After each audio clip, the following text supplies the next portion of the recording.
Welcome back to Sunrise City. Mr. Kogo did paint the picture that there's this Nexim Bank, BOI funds sitting in there, and people not accessing those funds. Let me get your reaction to this.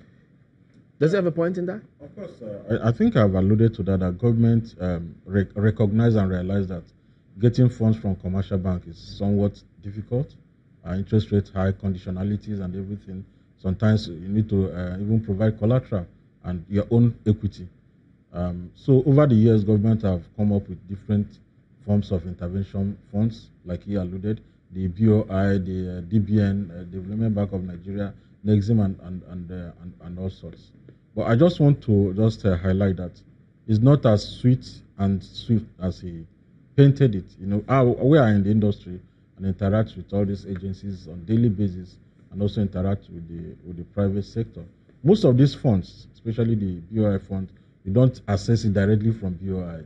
Banks are their agents, you know, so banks also have to give you conditionalities to access the fund, because if you default, the bank is fund wanting. Bank is just like the guarantor, whatever is the agent. So bank, you need to pass through the criteria set by BOI, and also some extra criteria that the bank will have to measure, that the bank have to take to make sure that you get this loan paid. So beyond them, just the business plan and all of those issues, there are conditionalities that make it a little bit difficult for SMEs. And most of these targets are either on women business, SME, or women-owned business, and women, female-managed businesses.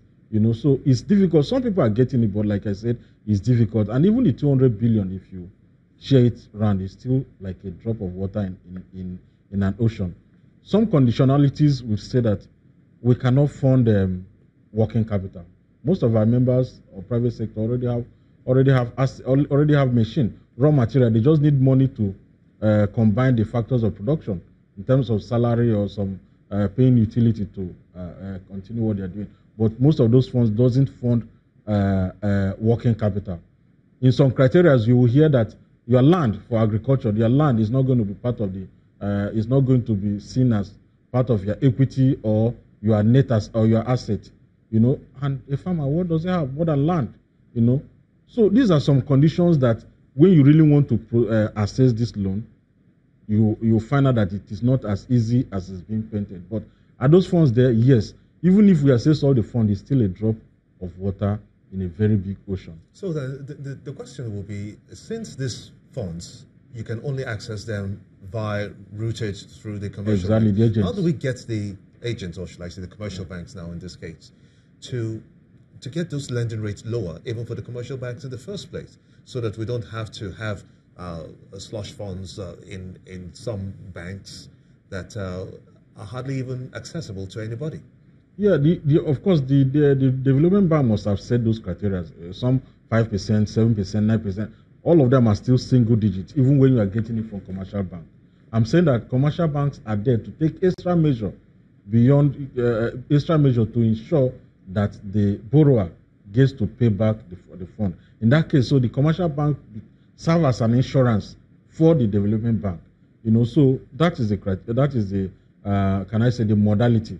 But even having said that, you find out that we were talking about debt before. Recently, governments are now more open to external loan, you know, through different modalities. But what are they borrowing for? You find out that most of the borrowing is to refinance, or that is to pay back domestic debt. So it's still not tied to the projects as we would have wanted.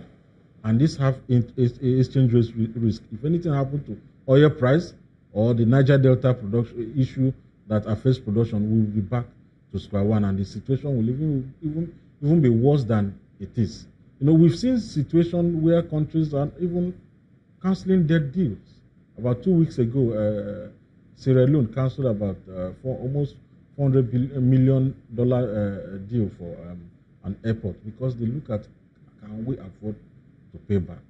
You really need to look in-house and to yourself to know whether you are going to be able to pay back.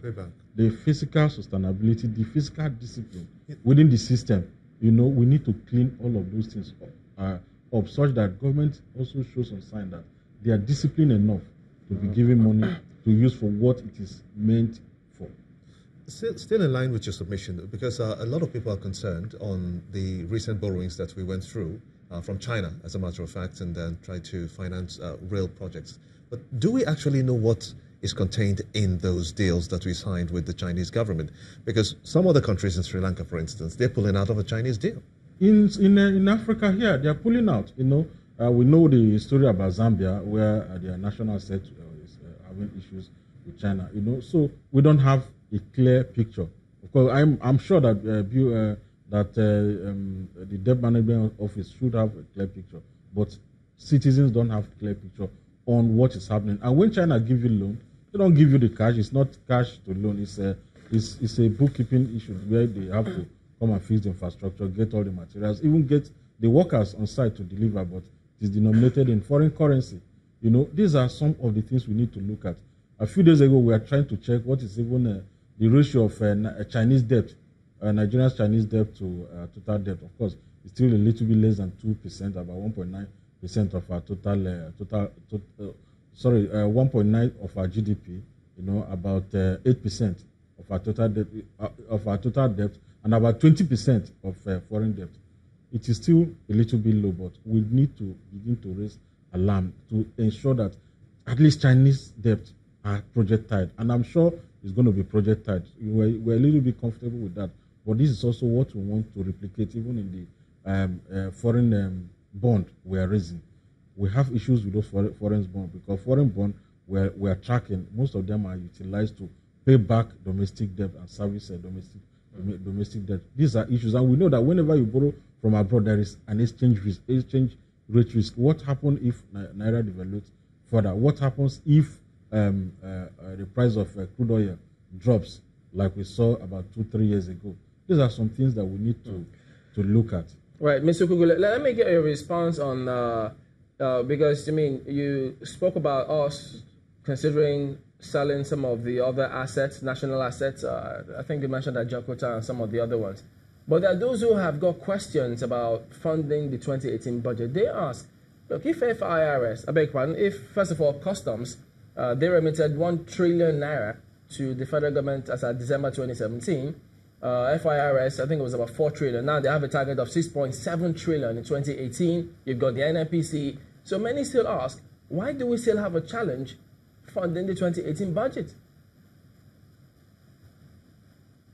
Yeah, you can actually, if you look at the figures, you will see that most of them have not been able to meet their target. And then again, when the income that you're receiving or the income you're generating is not enough to, because you also have things that you have, some obligations, on those funds. So the monies basically might also go back to paying back, repaying some of the loans that already exist locally, and then again, you already have obligations that you have to meet, pension obligations and all of that. Could you shed some light on what you mean by most of them have not been able to meet their targets?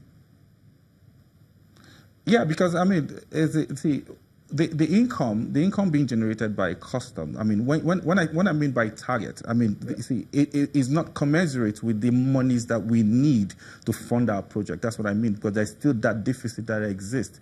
Even if you bring in all the monies that they have generated, is not enough to meet our national obligation when it comes to funding our budget.